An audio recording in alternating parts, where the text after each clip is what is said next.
Señoras, señores, hemos escuchado ya reflexiones muy importantes en lo que lleva esta sesión y en la muy grata e ilustrativa que tuvimos la víspera. Las expresiones de la presidenta de esta institución, la doctora Pumarejo, las reflexiones del gran promotor de este esfuerzo, el doctor Messerjane, la importante invitación que se hizo con una reflexión también muy sólida acerca del panorama actual de nuestra América y que en buena medida se debe al profesor Asdrúbal Aguiar, más la serie de comentarios que se han venido acumulando, hacen que, como lo que oímos anoche mismo del premio Nobel Mario Vargas Llosa, hace que el contexto dentro del cual estamos moviéndonos, no solo en este seminario, sino en nuestra América, presente múltiples conjeturas, múltiples problemas, pero también múltiples soluciones.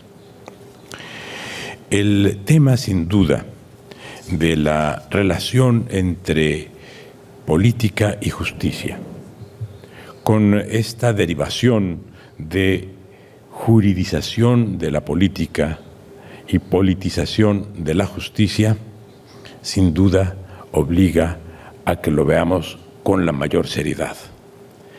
El señor secretario general de la OEA acaba de darnos también una lección acerca de la significación que tiene, del significado que tiene el Estado de Derecho en nuestro hemisferio.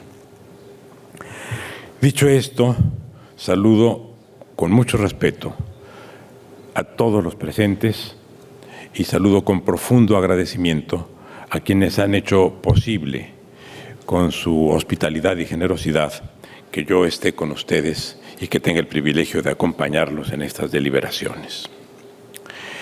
El problema de la relación entre política y justicia no es un problema nuevo.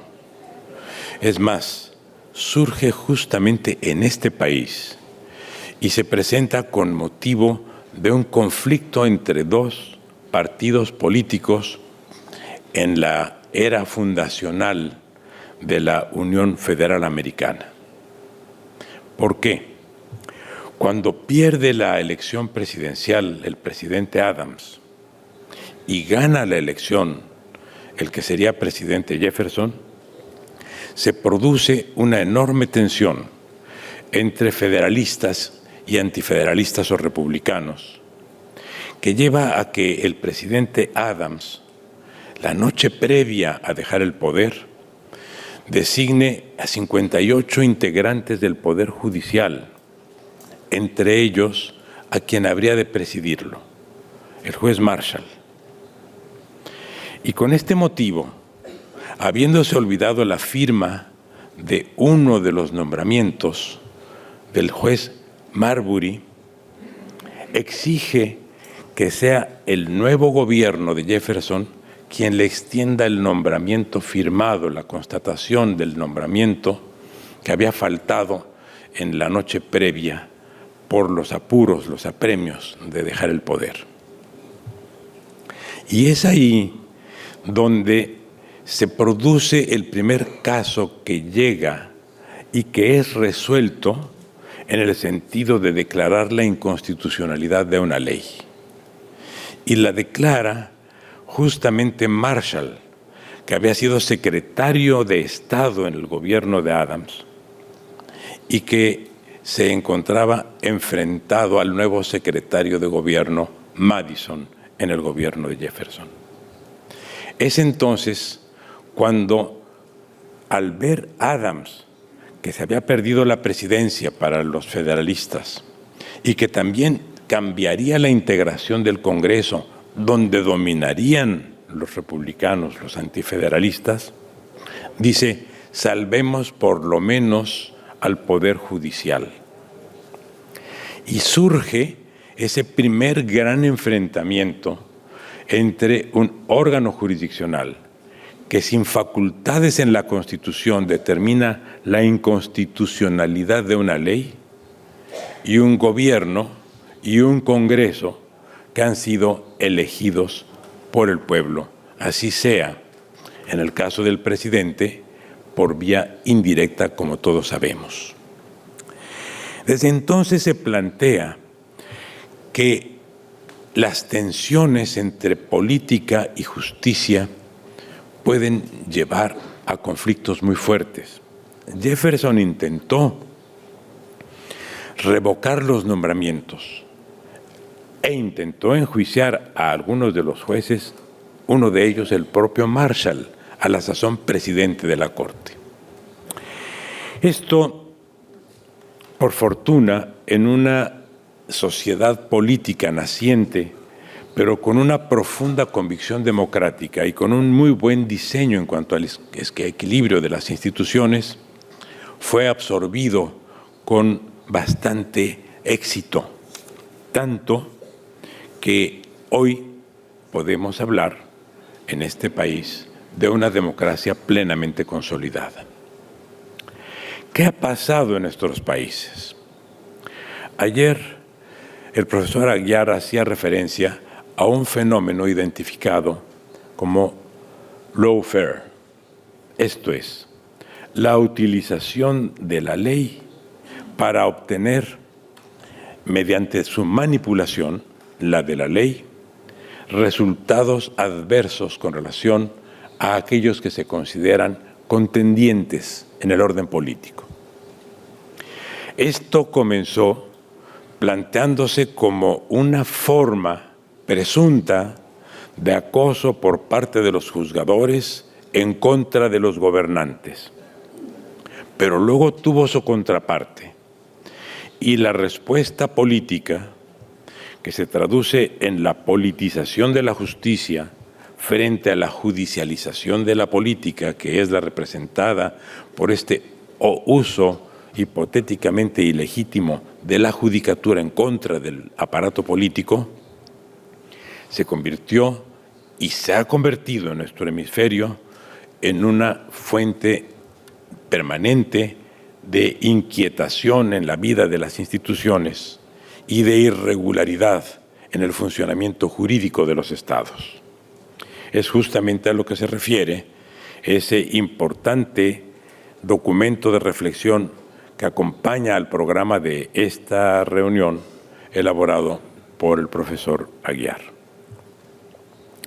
Bien, no me detendré en las características que tiene este proceso de judicialización y politización, sino solo apuntaré a que denota una serie de deficiencias en la construcción, en el diseño y en la operación de las instituciones del Estado.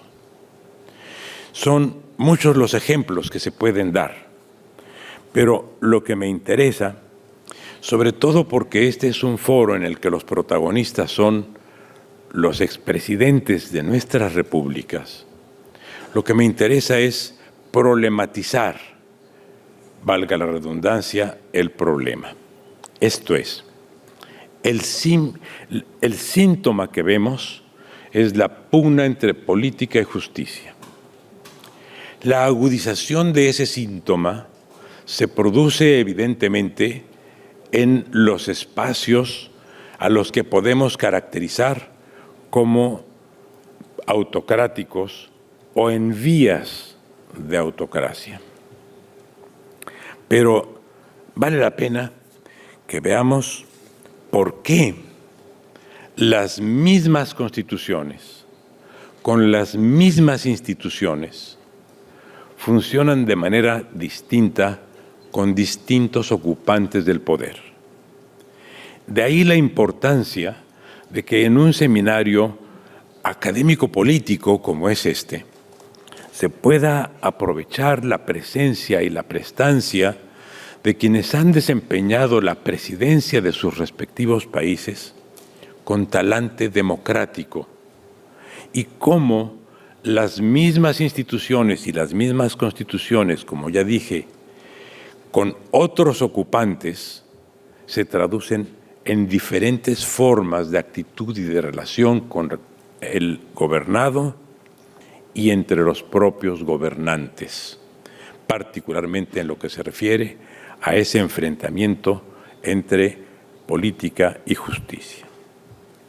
Y encuentro que hay dos elementos que son los que dejo a la reflexión de los señores presidentes, quienes, repito, han dado muestra, todos los presentes y los que no lo están, pero que forman parte de esta importante organización, han podido demostrar que se puede gobernar de manera democrática con los mismos instrumentos que otros utilizan para hacerlo de manera autocrática. ¿Dónde está, pues, la diferencia? La diferencia, entiendo, está en dos aspectos. Uno, en cómo han sido elegidos y cómo la forma de elección hace que se dependa mucho del talante de los que ocupan el poder. Y dos, de cómo están diseñados los sistemas institucionales, en particular la piedra angular de todos nuestros sistemas, que es la presidencia de las respectivas repúblicas. Con relación al proceso de elección, hemos adoptado, con excepción de Panamá y de México, y entiendo que también de Honduras, un sistema de elección presidencial por balotaje. Esto es por segunda vuelta. Esta es una invención napoleónica o bonapartista propiamente dicha, porque surge en la Constitución francesa de 1848. Se adopta en América por primera vez en Costa Rica. Es el primer país, hasta donde recuerdo, que adoptó este principio en 1949. ¿Qué efecto tiene el balotaje? Tiene el efecto de subrayar la característica patrimonialista y personalista de la presidencia de la República. Y donde los presidentes tienen, o las presidentas tienen, un talante democrático, es el que prevalece. Pero donde no lo tienen, entonces colocan a la sociedad y a las instituciones en el riesgo del abuso del poder.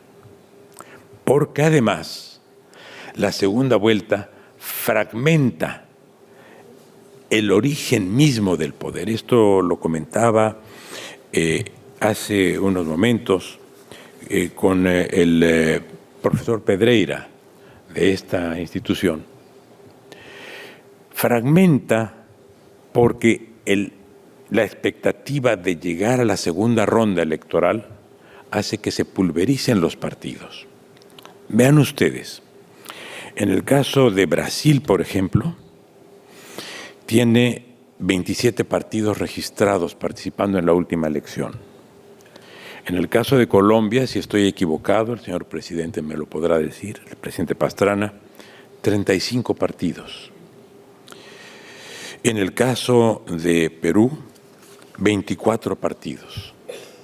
En el caso de Argentina, 67 partidos nacionales. Si se suman los provinciales y municipales, son 805. ¿Qué significa esto a la hora de integrar los congresos? En Brasil, de los 512 diputados, pertenecen a 19 partidos distintos. Los 27 no tuvieron acceso al Congreso. Hay solamente 19, que no es poca cosa. De estos, el grupo más grande, el grupo parlamentario más grande, tiene 68 diputados. Y hay 3 más, de los cuales uno tiene 4, otro tiene 3 y otro tiene 1 diputado. En Colombia 167 diputados en la más reciente elección, pertenecientes a 29 de los 35 partidos. De estos, 15 partidos, de estos 29, tienen solo un diputado cada partido. Guatemala tiene 31 partidos, de los cuales están representados 19 en la Asamblea, integrada por 160 diputados. De estos, solamente 3 partidos de los 19 tienen más de 9 diputados. Perú tiene 130 diputados y 119 se distribuyen en 12 grupos distintos. 11 no tienen partido. Bien, esto lo traigo a colación porque la segunda vuelta, que es un instrumento o un estímulo para la fragmentación de las fuerzas políticas, como comentaba ayer con la presidenta Chinchilla, se traduce en una dispersión de presencias en el Congreso y eso debilita a los órganos congresuales o parlamentarios. Si a eso se suma el origen plebiscitario con mayoría absoluta de los presidentes, solo cuando los presidentes se autorrefrenan y obedecen a sus convicciones genuinamente democráticas, se producen conductas democráticas por parte del Estado. Pero deja al subjetivismo de quien ocupa la presidencia esa responsabilidad y expone a la sociedad a ese riesgo al de tener buena suerte con un demócrata o mala suerte con un autócrata. Es, por tanto, necesario que se revise el proceso electoral, máxime que tenemos sistemas presidenciales que con algunas características han ido evolucionando en diferentes países de nuestro hemisferio, pero que en otros, como es el caso del mío, de México, se conservan conforme a un patrón de diseño muy arcaico. Así pues, todos estamos de acuerdo en lo que se ha dicho, en lo que todos los participantes en este seminario han pronunciado en cuanto a la necesidad de adecuación de la conducta de los gobernantes a las expectativas de los gobernados y además a lo preceptuado por la norma. Pero vale la pena que remiremos y revisemos hasta qué punto sistemas electorales que se preocuparon en el siglo XIX por convertir a los presidentes, reitero, a partir de esa concepción bonapartista de 1848, en presidentes diferentes a los presidentes estadounidenses. Esto es, nuestros países no siguieron el modelo estadounidense de la elección en segundo grado, sino el modelo bonapartista de elección mayoritaria, plebiscitaria y por mayoría absoluta. Si un presidente es elegido por mayoría relativa y no hay segunda vuelta, el número de partidos tenderá a decrecer. La relación de los partidos tenderá a mejorar con los gobernados, la posibilidad de llegar a acuerdos que permitan construir mayorías mediante consensos en los congresos se facilitará y creo que ese será uno de los medios. Por supuesto, no quiero simplificar, es solo uno de los medios para que mejoremos la relación entre la totalidad de los órganos del poder llamados gobierno, Congreso y Judicatura.